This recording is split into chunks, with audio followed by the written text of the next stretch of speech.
Bonjour à toutes et à tous. Aujourd'hui, nous allons découvrir un outil incontournable dans le domaine de la business intelligence qui est le Power BI. Je vous invite à regarder les vidéos précédentes sur la BI, surtout le 2SIS et le 2SAS, pour avoir un excellent aperçu de la chaîne de traitement des données. Ici, nous allons voir comment rendre les données accessibles et visuellement impactantes grâce à Power BI. Dans cette vidéo, notre objectif est simple: comprendre ce qui est Power BI, explorer ses fonctionnalités principales et voir pourquoi il est devenu un standard dans le monde de la BI. Nous verrons également comment il s'intègre dans le workflow BI que nous avons déjà construit avec deux SIS et deux SAS. Avant de se lancer dans le Power BI, il faut le situer dans le workflow BI. Dans un workflow classique, tout commence par deux SIS pour SQL Server Integration Services, qui extrait, transforme et charge les données depuis différentes sources de données vers une seule base bien structurée. Ces données sont ensuite modélisées à l'aide de deux SAS, qui est SQL Server Analysis Services, pour permettre une analyse rapide via des cubes OLAP ou des modèles tabulaires. Power BI vient compléter ce flux en apportant des visualisations interactives et dynamiques. Contrairement aux outils que nous avons vus précédemment, il ne se contente pas de structurer ou d'organiser les données, mais il les transforme en des insights visuels faciles à comprendre pour les décideurs. Power BI consomme directement les données de SAS, mais il peut aussi se connecter à des sources ETL issues de SIS. Et comme je l'ai présenté dans une autre vidéo, le Power BI permet de faire des analyses et prédictions intelligentes en intégrant l'intelligence artificielle. Il est à noter que la suite logique des solutions Microsoft pour le flux BI après 2SIS, 2SAS et le 2SRS pour SQL Server Reporting Services. Le 2SRS permet la génération des rapports statiques pour des besoins précis, comme des documents réglementaires ou financiers. Toutefois, comme notre focus est sur l'exploration interactive des données, j'ai choisi de vous présenter Power BI. Power BI est un outil de business intelligence développé aussi par Microsoft qui permet de transformer les données en des visualisations interactives et en des tableaux de bord dynamiques. Le Power BI se compose de trois éléments principaux. Nous avons Power BI Desktop, qui est une application pour ordinateur où on peut créer des rapports et des visualisations. Aussi Power BI Service, qui va nous permettre de publier et de partager nos tableaux de bord en ligne. Et Power BI Mobile, qui est une version légère pour smartphone ou tablette et dont l'objectif est de nous permettre d'accéder à nos données où que nous soyons. L'interface de Power BI est très intuitive, conviviale et facile à utiliser. L'un des points forts de Power BI est surtout sa capacité à se connecter à une large gamme de sources de données, allant des fichiers Excel aux bases de données SQL, en passant par des services en ligne comme Azure ou SharePoint. Et bien sûr, comme je l'ai déjà signalé, elle offre des visualisations interactives et collaboratives. Pour commencer, rendez-vous sur le site officiel de Power BI pour le télécharger. Le lien sera mis à votre disposition dans la description de cette vidéo ou en scannant le QR code ci en face. Cliquez sur Télécharger Power BI Desktop. Notez que cette version est gratuite et compatible avec les versions Windows 10 ou supérieures. Si vous utilisez un autre système d'exploitation, vous pouvez explorer les alternatives comme Power BI Service directement en ligne. Le téléchargement et l'installation se fera via Microsoft App Store. Après installation, vous pouvez le lancer en cliquant sur Ouvrir dans Microsoft Store ou bien cliquer sur l'icône Power BI Desktop dans le menu Démarrer. Quand vous démarrez Power BI Desktop pour la première fois, l'écran d'accueil s'affiche. Dans l'écran d'accueil, vous pouvez obtenir des données, voir les sources récentes, ouvrir des rapports récents, ouvrir d'autres rapports ou encore sélectionner d'autres liens de sources de données. Sur l'écran d'accueil, il est possible d'ouvrir un rapport déjà créé, ou bien créer un rapport utilisant une source de données de type Excel, SQL Server ou autre, ou bien de commencer un rapport vierge. Nous allons commencer par démarrer avec un rapport vierge et par la suite, nous allons choisir notre source de données. Pour importer des données, on peut cliquer sur Obtenir des données dans le menu Accueil pour sélectionner une source de données.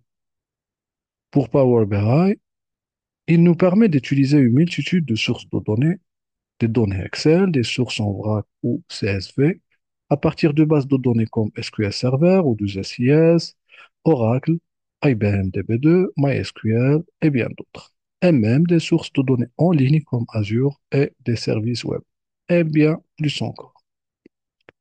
Sur la gauche, les icônes permettent de passer entre les vues des rapports, la vue des données et la vue du modèle ainsi que la vue des requêtes DAX. La vue par défaut est la vue rapport. Enfin, la zone centrale où vous concevez vos visualisations et tableaux de bord. Par la suite, je vais vous présenter le Power BI par le biais d'un exemple réel. Nous allons travailler sur les données de vente d'un magasin d'électroménager. Nous allons utiliser des données enregistrées dans des fichiers CSV. Nous avons trois fichiers. Produits CSV qui contient les informations des produits vendus. Nous avons client.csv qui contient les informations des clients et les informations de vente dans le fichier vente CSV. Les liens de téléchargement de ces fichiers sont dans la description de cette vidéo. Nous allons commencer par importer le fichier CSV dans Power BI Desktop. Alors, cliquez l'onglet Accueil, cliquez le bouton Obtenir des données, sélectionnez le type texte ou bien CSV dans Tout ou bien dans Fichier et bien sûr, cliquez Se connecter. Localisez le dossier des données, importez chacun des trois fichiers, c'est-à-dire ici, sélectionnez le premier fichier client.csv et cliquez Ouvrir. Une vue de données sera affichée avec des informations sur le délimiteur qu'on peut modifier. Cliquez Charger pour charger les données des clients sur Power BI. Notez bien qu'il est possible de transformer les données avant de les charger en cliquant sur le bouton Transformer les données. Pour notre cas, nous allons laisser cette étape pour la suite. Une fois chargé, on peut visualiser nos données importées en cliquant sur l'icône Affichage table à gauche de notre écran principal. Après, il faut refaire les mêmes étapes pour charger les données des produits à partir du fichier produit.csv et les mêmes étapes pour charger les données des ventes à partir du fichier vente.csv. Chaque fichier de données emporté sera représenté par une table sous Power BI. Pour visualiser les données importées, cliquez l'icône Affichage table à gauche dans l'onglet Accueil et sélectionnez la table dans la fenêtre Données à droite. Dans Power BI, il est important de définir les relations entre les tables pour que les données puissent interagir correctement. Nous allons relier les ventes aux produits et aux clients. Par défaut, si les attributs ont été correctement saisis, Power BI peut reconnaître sans problème les relations comme dans notre exemple ici. Les relations sont ajoutées par Power BI automatiquement. Si vous cliquez sur une relation comme sur la figure, les informations de cette relation seront affichées sur la fenêtre Propriétés, que nous pouvons bien sûr modifier par la suite si on veut. Je vais supprimer manuellement la relation entre les tables client et vente pour vous montrer comment créer une relation. La suppression est très simple. Cliquez le bouton droit sur la relation et cliquez Supprimer.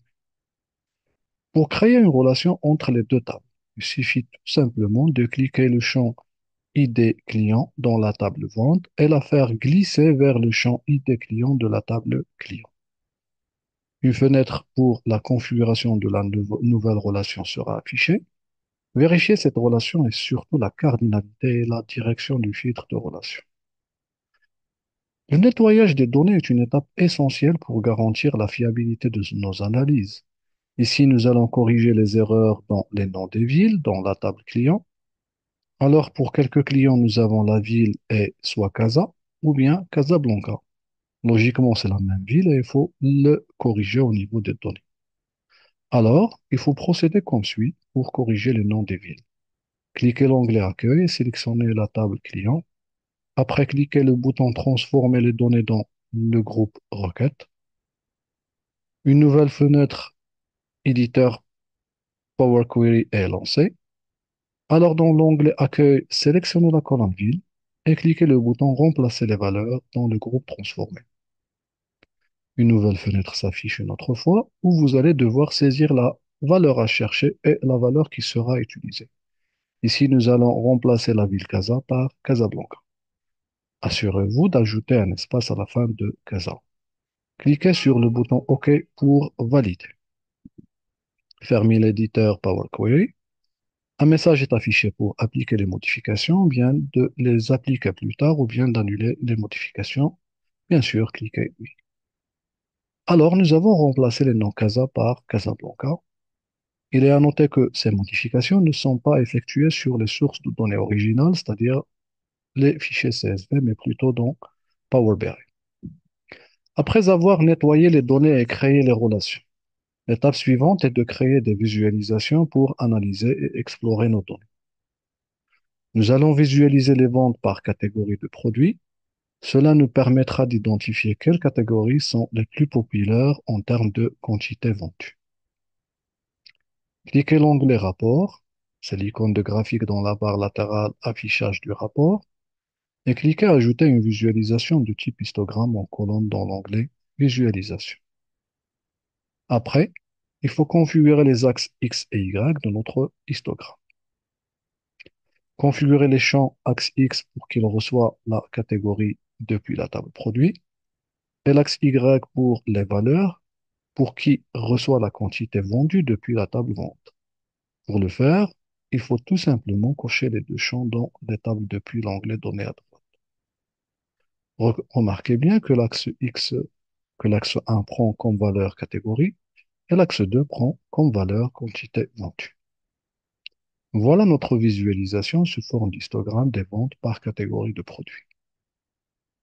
On peut faire d'autres visualisations. Par exemple, on peut créer une visualisation des ventes par ville, ajouter alors une visualisation de type graphique en secteur et configurer-la de telle façon à mettre dans l'axe X le champ ville de la table client et dans l'axe Y le champ quantité vendue de la table vente. Cette carte montre les ventes totales par ville. Elle nous permet de voir quelle région contribue le plus aux ventes. Vous allez remarquer que les visualisations par Power BI sont vraiment faciles et simples à ajouter. Tout simplement, choisir un type de graphique et sélectionner les champs. On peut ajouter des filtres interactifs pour affiner les analyses. Toujours dans la vue rapport, cliquez sur le volet filtre ou bien cliquez sur l'onglet afficher et cliquez filtre dans le groupe affichez-vous. Ce volet permet d'ajouter des filtres sur les pages des rapports et sur les visualisations. Nous allons ajouter un filtre sur les jours de vente. Glissez le champ date de vente de la table de vente dans la zone filtre dans cette page. Si nous avions plusieurs pages de visualisation, on peut l'ajouter dans la zone filtre dans toutes les pages. Sélectionnez par exemple le mercredi 1 janvier et vous allez constater que toutes les visualisations sont modifiées pour n'afficher que les données de vente de ce jour. Si on change les dates, automatiquement, toutes les visualisations changent. Comme je l'ai déjà signalé lors de l'introduction, Power BI est un outil utilisé pour des visualisations dynamiques et par la suite pour des analyses. L'analyse a pour objectif de tirer des insights significatifs à partir des graphiques et tables. Dans un système BI, la partie analyse se réfère toujours à des questions qu'il faut explorer, alors que pour l'analyse des ventes par catégorie de produits, les questions à explorer sont: quelle catégorie génère le plus de ventes? Y a-t-il une catégorie moins performante et qui nécessite une attention particulière? On affiche le visuel sous forme d'histogramme des ventes par catégorie. On peut comprendre que l'électronique génère le plus de ventes. Cela reflète une forte demande pour ce type de produit. En revanche, la catégorie électroménagère a des ventes nettement inférieures, ce qui pourrait indiquer un besoin d'amélioration dans l'offre ou la stratégie de marketing. On va afficher aussi un visuel des ventes par ville sur le même rapport. On peut facilement constater que la ville de Casablanca génère le plus de ventes. Ces deux visuels dans le même rapport sont dynamiques et sont liés. C'est-à-dire qu'on peut faire une analyse des ventes par catégorie et par produit et aussi par ville. Sur le rapport, on peut simplement sélectionner un paramètre et les visualisations vont s'adapter à notre critère de sélection. Par exemple, le premier cas, j'ai cliqué sur la ville Casablanca. Remarquez bien que le graphique de vente par catégorie a aussi été filtré où on remarque que les zones en bleu sont des catégories vendues seulement à Casablanca. Ici, même chose pour la ville de Fès. On peut constater que les ventes à Fès sont spécialement des meubles et quelques produits d'électroménager. Et le troisième exemple pour les ventes de la catégorie électronique, on peut voir que la majorité des ventes sont réalisées à Casablanca et une partie arabe. Si je veux calculer le montant total des ventes par catégorie, il faut utiliser en plus le prix de chaque produit dans la table produit et qui est égal à la somme des quantités vendues pour chaque produit multiplié par le prix unitaire des ventes. Pour le faire, nous allons devoir créer une mesure dans Power BI. Toujours dans le rapport Power BI, cliquez l'onglet Modélisation dans la barre de navigation supérieure et cliquez Nouvelle mesure dans le groupe Calcul.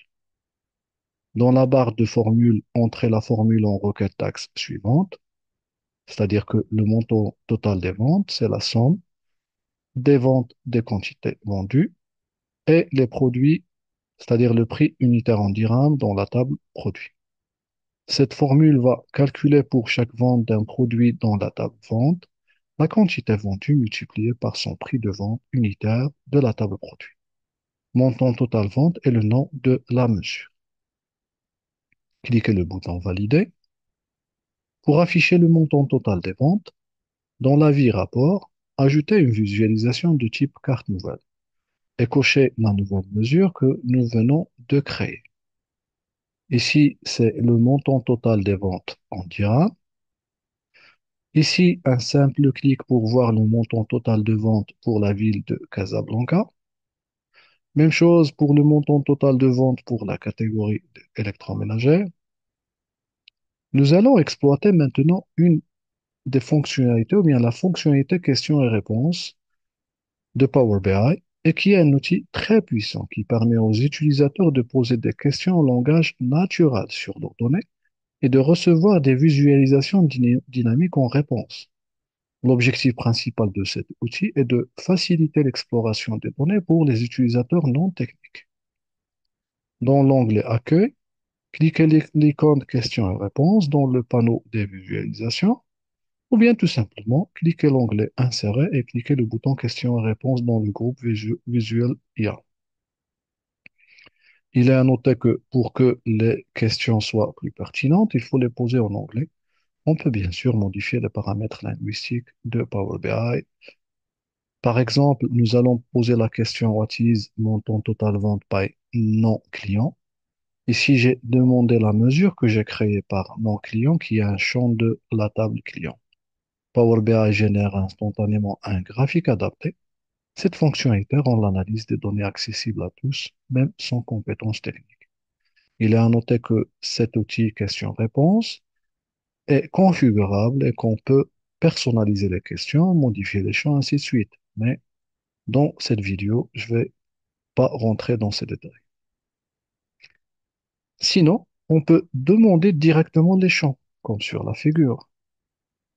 Ici, c'est le graphique du montant total des ventes par catégorie. On peut même poser des questions composées, comme par exemple le montant total des ventes par ville et par type de client. On peut convertir le résultat de la question en visuel standard si on est, on est assuré de la question à poser. Il est possible de publier en un simple clic nos rapports sur Power BI Service et aussi d'enregistrer nos rapports sous format PDF. Pour conclure, nous avons exploré dans cette vidéo les principales étapes pour utiliser Power BI depuis l'importation et le nettoyage des données jusqu'à la création de visualisations interactives et l'analyse des résultats. Nous avons vu comment Power BI s'intègre dans un flux BI classique en ajoutant une couche de visualisation et d'analyse très puissante. Grâce à ces outils comme les questions-réponses ou les mesures calculées, il permet à chacun, même sans expertise technique, d'extraire des insights pertinents. Si vous avez des questions ou remarques, n'hésitez pas à me les envoyer. Je vous dis à la prochaine vidéo, Inch'Allah.